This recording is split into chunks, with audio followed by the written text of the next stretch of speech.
Halo, gue Inky. Gue Ferdi. Ini adalah kehidupan seorang entrepreneur yang memiliki 3 bisnis di Indonesia. Khususnya di Jakarta. Ikutin kita yuk. Yuk.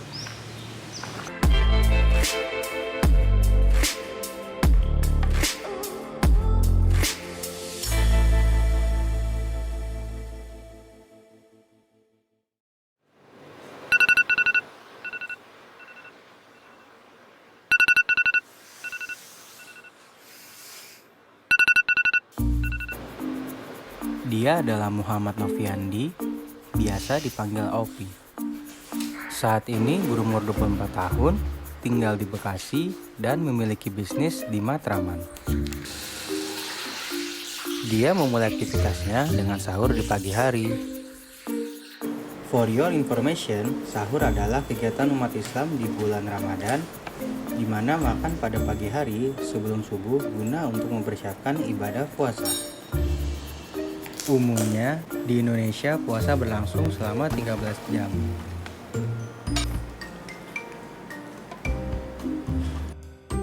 Biasanya apa sih menu untuk sahur? Biasanya sih nyokap gue gitu masak di rumah.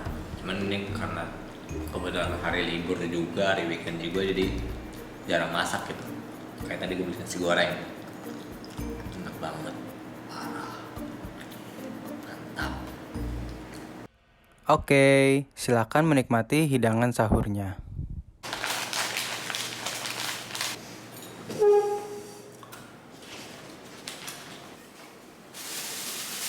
Sebagai entrepreneur, dia istirahat setelah sahur agar kondisi fisik tetap fit dan terjaga.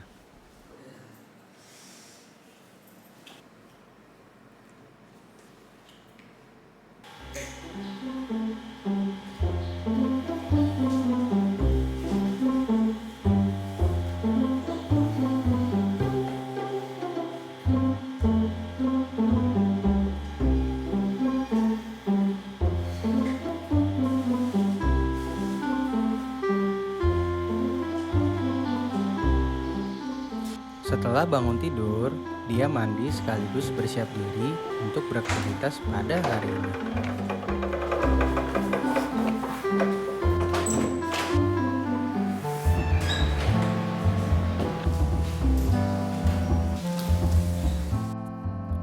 Hari ini apa rencana kegiatannya? Jadi hari ini gue pagi ini sih gue mau ke bandara karena gue nyuruhin buat nganter dia ke bandara, mau ada kedinasan. Kayaknya udah telat banget deh ini, gue mau buru-buru banget.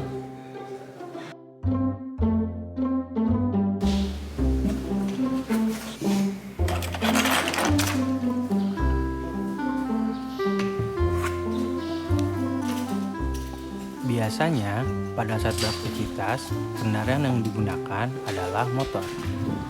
Namun, karena hari ini mengantarkan tantenya, dia menggunakan mobil untuk ke bandara.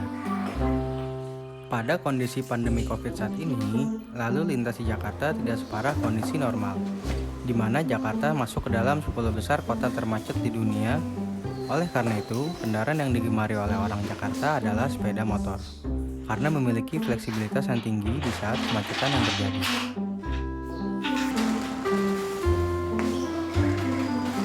Perkiraan jarak dari rumah Opi ke bandara sekitar 50 km. Dia mengantarkan tantenya ke bandara yang akan flight pada jam 10:15 pagi.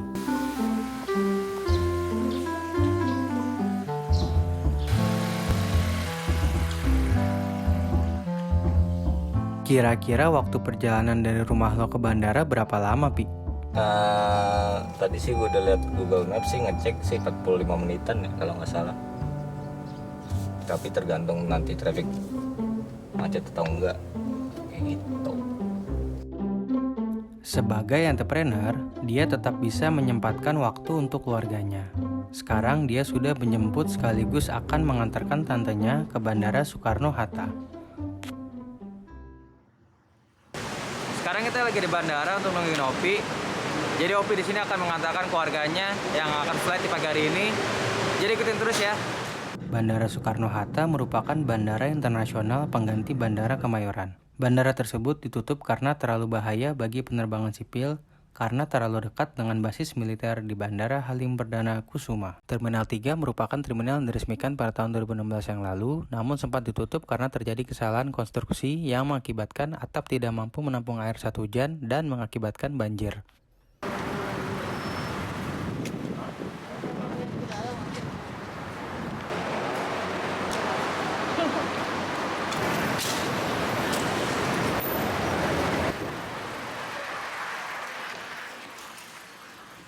Setelah mengantarkan tantenya dari bandara, dia langsung pergi ke Waris untuk mempersiapkan opening Waris Coffee yang akan buka pada jam 4 sore.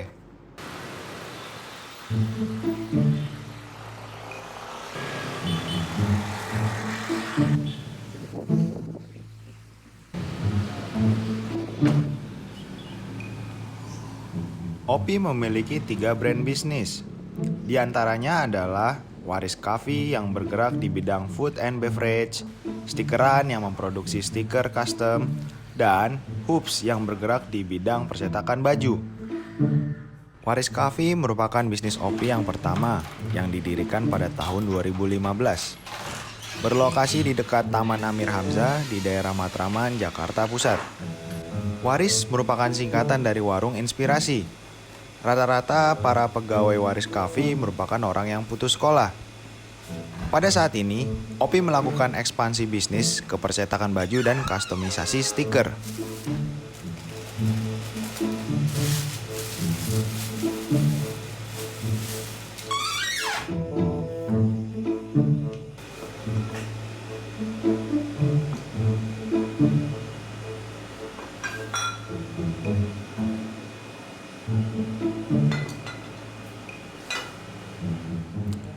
Sehabis memeriksa bahan baku, dia menuju ke workshop stikeran dan percetakan baju. Oh ya, dia sudah menjalankan bisnis percetakan baju ini selama 6 tahun loh. Dan yang terbaru ini adalah bisnis stikeran yang sudah berjalan kurang lebih 1 tahun.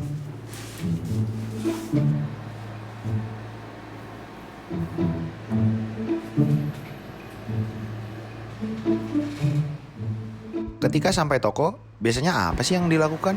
Gue biasanya sampai toko langsung ngecek bar, gue ngeliat stok apakah stok ini masih aman untuk dijual, karena kan malamnya gue mesti ngeliat requestan juga nih, kayak stok bar apa aja yang perlu dibutuhkan, kayak beans, kertas V60, buah leci segala macam dan lain-lain.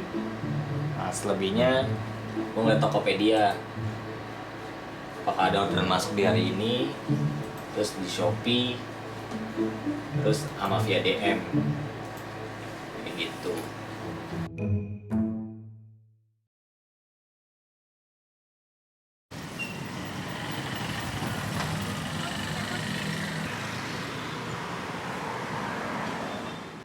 Saat ini Opi sedang mengerjakan proyek sablon kaos sebanyak 50 piece yang dipesan oleh pelanggan. Untuk mencetak sablonnya, dia menggunakan printer yang telah dikustomisasi dengan sistem DTF atau Digital to Film. DTF sendiri merupakan metode sablon dengan tinta khusus untuk transfer gambar ke kertas film dengan bantuan bubuk kimia sebagai perekat di kaos. Lalu, kaos dipres pada temperatur tertentu untuk menghasilkan sablon yang optimal. Cara ini lumrah digunakan oleh para pengusaha percetakan baju di Jakarta.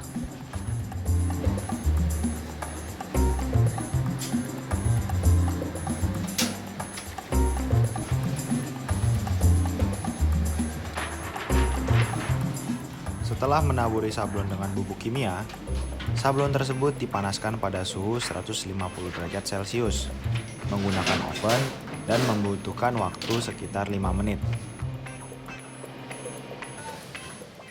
Sembari menunggu, sekarang Opi sedang mengadakan meeting dengan temannya untuk membahas sebuah proyek yang akan dilakukan dalam waktu dekat ini. Macam mobil sih lebih ke putih. Kalau silver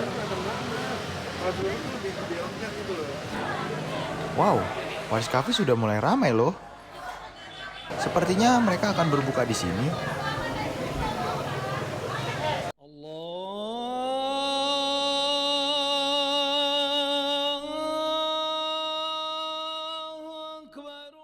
Sekarang sudah waktunya berbuka puasa bagi umat muslim di daerah Jakarta. Dan wow, warungnya Opi ini sungguh luar biasa ramai. Dan Opi sedang berbuka di dalam.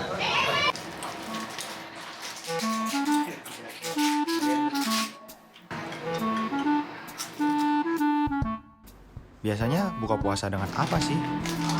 Ini doang sih, snack doang.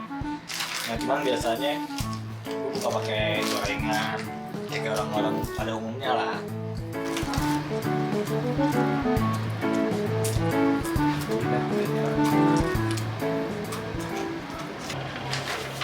Kertas film yang sudah disiapkan akan dipres pada kaos dengan warna yang sudah dipilih oleh pelanggan.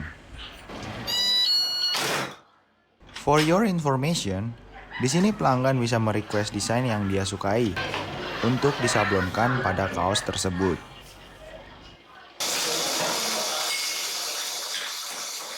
Selain ketiga bisnis tersebut, ternyata terdapat display kamera analog dan kaset-kaset vintage radio tape yang dijual loh. Kalian yang ingin bernostalgia bisa untuk membelinya di sini dan menikmati musiknya sambil meminum kopi susu Waris. Ini adalah salah satu radio tape Marini and the Steps yang ada di sini. Dengan genre musiknya pop disco. Bagi kalian yang millennials mungkin tidak akan tahu grup band tersebut. Saat ini Opi dan timnya sedang melakukan proses quality control pada kaos sebelum kaos tersebut dikirimkan kepada pelanggan.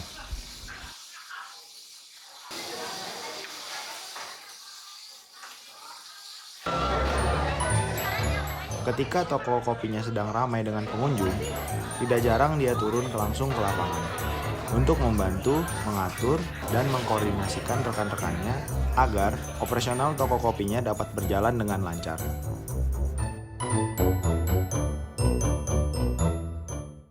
Saat ini dia sedang menyempatkan diri membuka sosial media, sembari beristirahat setelah seharian penuh bekerja, mengerjakan pesanan baju, serta mengurus operasional toko kopinya.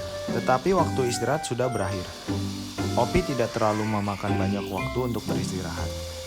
Dengan kondisi toko kopi yang ramai, dia ikut membantu operasional toko kopi, sekaligus melakukan pengecekan pada operasional toko kopinya.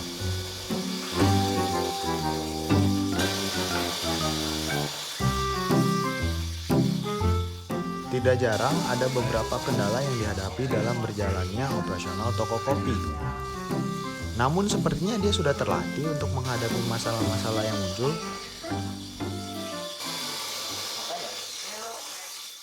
Ketika semua operasional bisnis sudah berhenti di hari itu, setelah sampai di rumah, dia melakukan checking serta pembukuan pada laporan keuangan ketiga bisnis yang dia jalankan.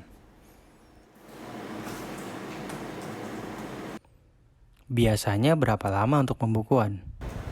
Ya paling kalau misalkan untuk pembukaan harian sih nggak lama, karena kan cuma nginput doang. Nah yang mungkin lama itu karena posisinya di hari ini per akhir bulan, jadi gue mesti bikin laporan yang namanya berapa pemasukan, berapa omset per bulan untuk gaji karyawan segala macem gitu, dan profit sharing sih yang terutama gitu. Dan kalau misalkan di akhir bulan sih biasanya 1-2 jam lah untuk bikin laporan di akhir bulan untuk tutup buku ya, kayak gitu. Anyway, jadi ini adalah kegiatan akhir dari bagaimana sih kehidupan seorang entrepreneur dalam kesehariannya. Jadi Opi sekarang lagi pembukuan. Kayaknya sih bakal lama. Jadi cukuplah untuk mengakhiri video kali ini, dimana tentang kehidupan seorang entrepreneurship yang memiliki 3 brand bisnis. Kalau masih penasaran dengan profesi-profesi lainnya, follow terus, pantengin terus channel kita. See you guys. Bye-bye. Bye-bye.